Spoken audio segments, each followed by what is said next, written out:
My heart is yearning for your love. Yes, it is. Oh, my heart is yearning for your love. Do do do do do. My heart is yearning for your. Let me inside your love. Oh, my heart is yearning for you. Let me inside your love. Keep running. Hey, what's up, y'all? Keep running. Do, do, do, do, do. Keep on running. What's up, y'all? This is Ty. I am here to review Season 5, Episode 18 of Tyler Perry's soap opera comedy drama, The Oval. And tonight's episode is titled Adjust and Adapt. Adjust and Adapt. And that song, I guess I'm dedicating that song to Kyle, right? Because he's yearning for some loving from Dell. I could also dedicate Come On and Go With Me. Doom, doom.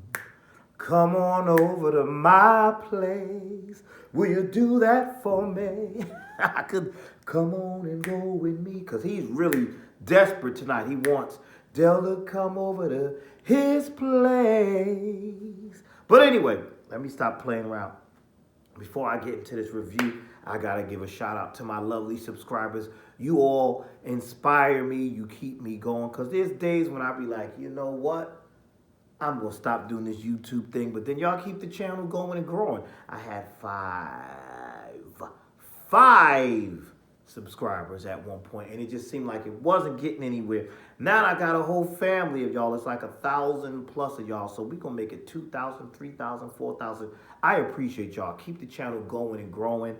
You never know. So shout outs to Phil Foster Dog Mom, June BLC, Nadine Harris, Lamont Simpson, Eileen Simmons. Thank you for that nice compliment. Eileen says she loves my voice. Thank you, Eileen. I appreciate that. Raindrop, Hope Butler, Miss Lavender. Miss Lavender said, keep on singing those Luther gems. I think that's what she said, all those gems. Thank you, Miss Lavender. Quiet Guy, Miss Tasha, Randall Brown, Karima Khadijah, Bobby Ray, Kalindra Antonelli. Appreciate you. I know she didn't see the episode, but she watched my review. I appreciate that. Y'all are really. And I'm starting to meet people that say they watch my review. And I'm like, oh, okay, that's cool. Did I say Karima Khadijah, Randall Brown, Miss Tasha? I did say that. Thomas Grant, Always Mimi, Michael James Presents, LLC, and the R.C. Kroger. Did I say Bobby Ray? And Bobby Ray. And all you wonderful people. I probably said some of y'all names twice, but hey, listen, it is what it is sometimes. Shout outs to you all. If I forgot your name, I do apologize, but let's keep this video, these reviews, let's keep the channel going and growing. I know I'm all messed up, right? And let's get right down to this here review of this episode. It started off with Max and Eli, and I thought that was clever. We had Eli with his stupid self asking Max about the whole sweep. And you know, that whole thing was just a way for them to get the cameras out that Bobby put in there. And he told him, it's all clear, don't look like anything happened. But he said, Eli, you sweating. You looking so nervous. What's going on, bro? And so Eli was, oh, no, it's nothing, whatever. He said, but you know what? I only want you, Max, and Bobby to do this room. He said, sure, that's fine. So I'm confused here. I guess he's still in charge, but I'm like, there's a lot going on because if the president, the actual president, how is he able to make rules and change his security team if he ain't the president no more? I don't know. I guess I don't know. I'm asking questions I don't think I should be asking. I just need to go with the flow. But I'm like, who's really holding the power here? It's like a power struggle in here. And like both Foster Dog Mom and Miss Tasha said, how many times is Donald going to get fired? And we seen that, like Eli threw him out, then he backed, and then the president threw him out, then he got tased, and he's still here. Interesting. So, and we go to his scene. He's still in his office, and he calls Alan in there, and he's like, yeah, he's just, having this conversation with Alan. Then he calls Kyle, and he needs to know where Kyle is, and he wants to know because he needs to know. I think what he said to Alan, he changed his detail. I need to know who that team is. I need to go down here to the dungeon, to the bunker, to find out what's going on with Victoria. And I'm trying to figure out what, who's down there, what security is down there. I need to know what it is. And Alan told him, I think he said it was Team 9. So it was Team 9 that's down there, whatever. But then he's pressing on Kyle. He's like, Kyle, I need to know what's going on. I need you here. And where are you, by the way? But I need you here. And it was just crazy. Meanwhile, Dell calls Alan, and Dell's telling Alan that there's something he needs to tell him. Alan seems to be annoyed with that. It's like, what do you want? This is my house. Listen, I'll call, speak to, he says, tell me now. He's like, irritated, tell me what it is now. And he's like, no, I will wait until you come home, and then I will tell. He's like, no, you need to tell me now. Meanwhile, we get down to, this is what I was looking for, because all of that, I was like, listen, I want to see what's going on with Victoria, who hit her head on the toilet down there. These two, Kareem and his cousin, they're like, oh my God, we messed up. Is she bleeding? First lady, it was an accident. Are you okay? She's not answering. I thought this scene was hilarious. They're pulling on her feet to try to drag her near, and I'm saying to myself, exactly what is the purpose of that? What do they think the purpose of that is going to be? So I thought that was really funny. And they're like, ma'am. And then Kareem was like, push her back. We don't want to get blamed for this. But I'm like, you're in a whole nother cell. And yes, you did have something to do with this. But if she happened to die, she hit her head. Listen, so he's like, she hit her. So while they're trying to figure that out, Donald walks in. And Donald's like, First Lady, are you okay? Clearly, she's not. She's laid out. But then we find out from the president, he's in there with Isaac, that they're watching the whole thing. And he's like, I like those two boys. And I'm like, who you calling boy? But he's like, I like those two boys. Those are grown men, ain't no boys. And watch, what do you mean boy? But he's like, I like those two boys. And, looked like they were trying to handle her themselves. And so Isaac is like, should I go down there? Should we let, help her? He said, first he seemed hesitant. And he was like, you know what? Get her from the get her and take her to the infirmary. And I was like, wow, that was interesting. And like I said, Donald's down there asking all these dumb questions. I thought it was, what happened here? She hurt herself. Like, just come on with that. So anyway, we move on to Priscilla and Richard. And Richard doesn't seem so uptight in this episode, although he's not answering Miss Nancy's phone. And y'all know what's going on. Miss Nancy, he's not answering the phone because, he's upset with you because we should call you Miss Nasty Nancy because you're nasty, sleeping with his daddy and making secret babies and all this stuff. But why didn't you just text him? Because he's not answering the phone, text him. But she's foolishly trying to make her way over to whoever has Barry or whatever that situation about. And yes, Miss Tasha said Barry was alive. You're right, Miss Tasha, Barry's alive. It's still, the storyline's a little crazy. But anyway, Richard is having this conversation with Priscilla. Priscilla tells him, yeah, I went down there. Victoria's in that bunker, and they're like, these people are crazy. And then we have Priscilla telling, because his phone is ringing, so she keeps telling Richard, yo, Richard, you need to go and answer this phone. Maybe it's something from Nancy that's important. And he's like, whatever. She said it could be about Barry. And, Richard said, you know what? Let her talk to Sam. Because she said something else. She said, well, if it's important, she can speak to Sam. And so Priscilla said, what if it's about Barry? He said, she can still tell Sam. Because if you think about it, he's probably saying, shoot, that kid might not be mine anyway. And he has a point there. So it's like, excuse me. I thought that was hilarious. Really hilarious. But Richard seemed to be a little more relaxed too. He wasn't as uptight, and he was saying, And even Priscilla mentioned that. She said, "Oh, you seem to be less uptight these days, right now." And that's what he said. Listen, he can't walk. He in there. He ain't doing nothing. He made a joke. I thought that was funny. I thought all that was funny. And then we had Priscilla taking the tea to Isaac. Well, taking the tea to the president, but Isaac had to check it again. And she goes in that room, and because she told Richard, she said, I'm gonna get this information. I'm gonna play it. I'm gonna record him. I'm gonna try to learn this thing and all that." So here we go. She gets in there, and it's that same banter, the flirtatious banter. But the president is saying, "See, you can trust me, right?" She's still like, "Nah, I ain't trusting you." And he's like, well, he's flirting and saying all the things he wants to say.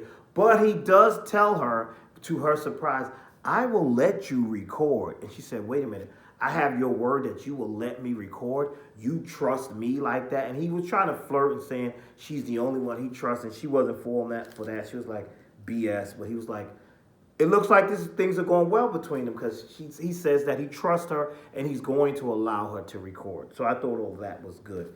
Then we move on down to Donald visiting Victoria in the infirmary, and she's like, acting like she's so hurt and sleep. Then he said, "You are too evil to die." Then she woke up and she's like, "Listen, I had to get out of this, so I had to do what I had to do to pretend to be more hurt than what I really am." And then he's like, "What is going on?" And they're going with this back and forth banter.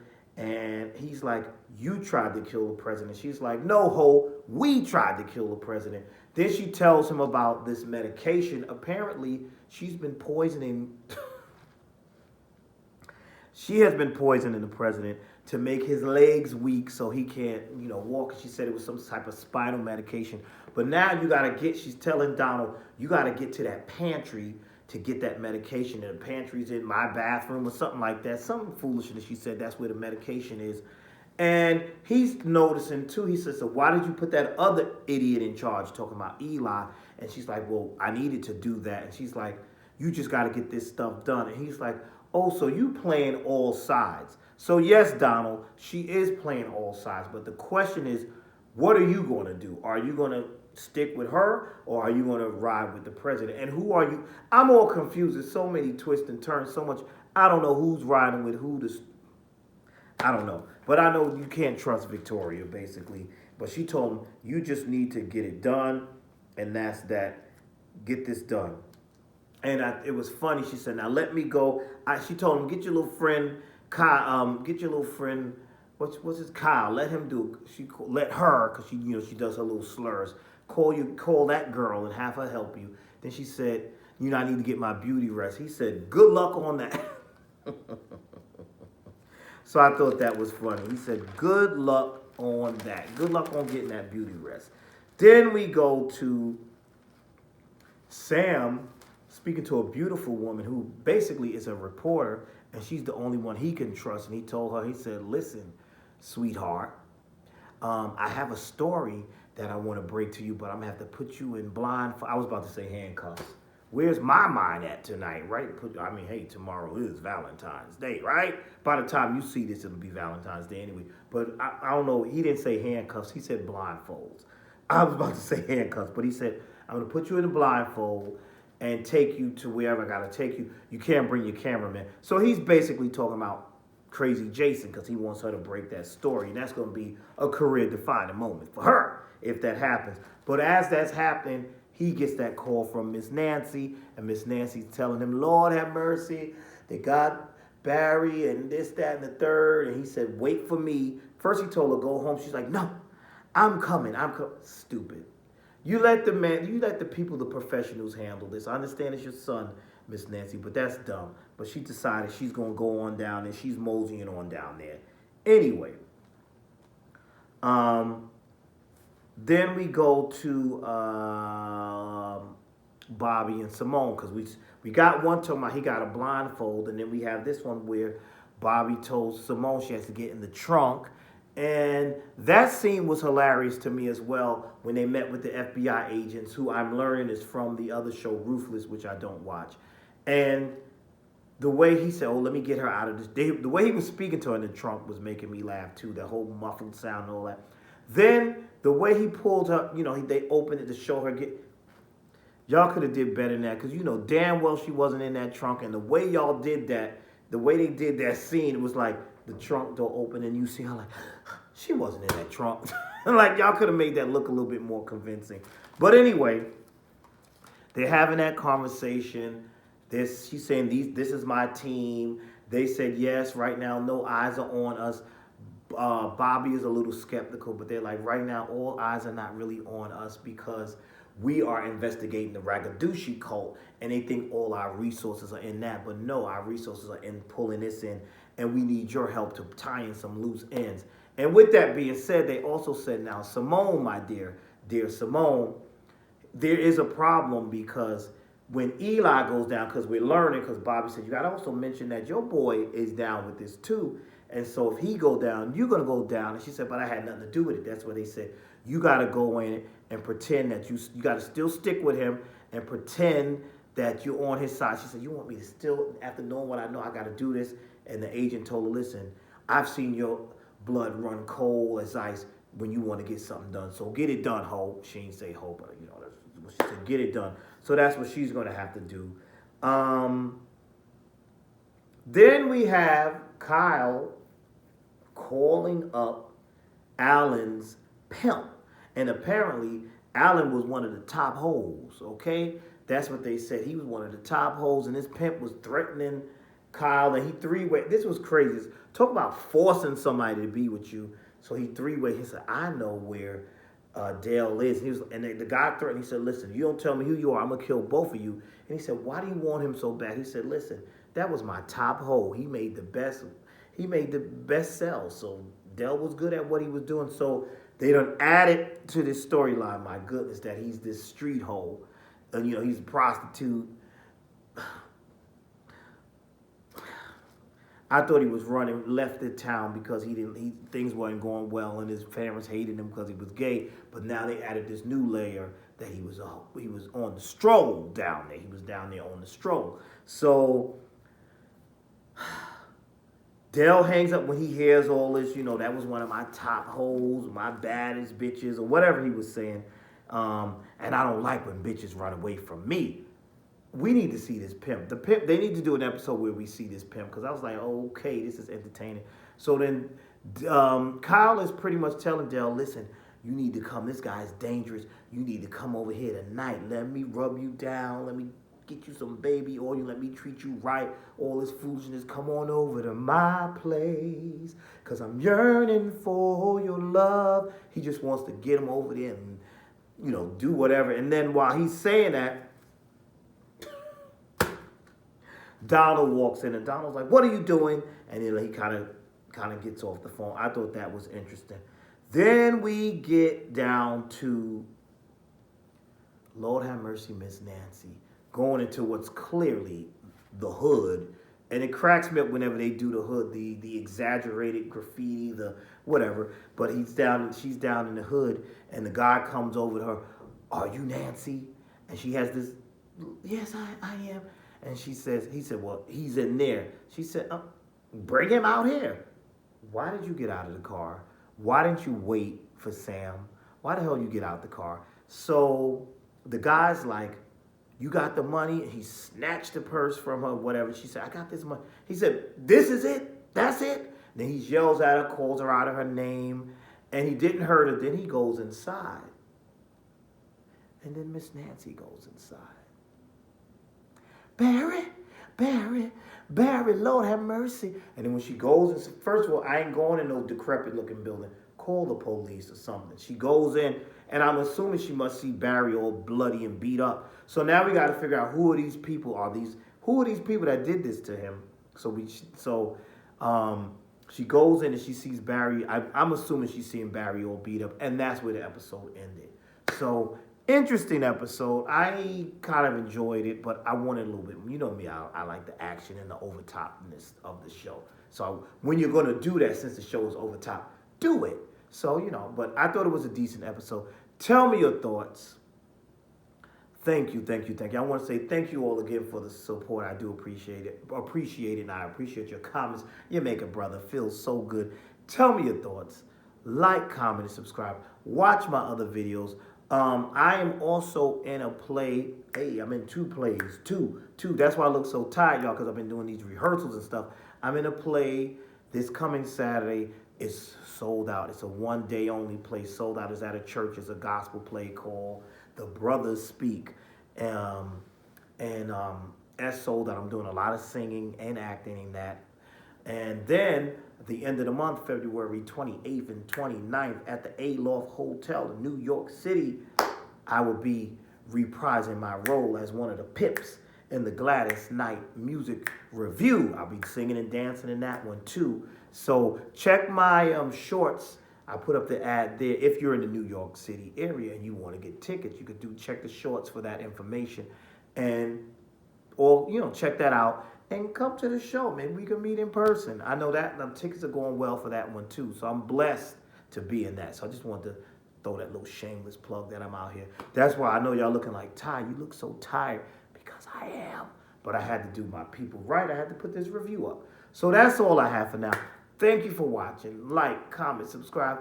I will see you all and it's also Tubi Tuesday, so check out the Tubi Tuesday video. But I will see you all in the next video. You all be blessed.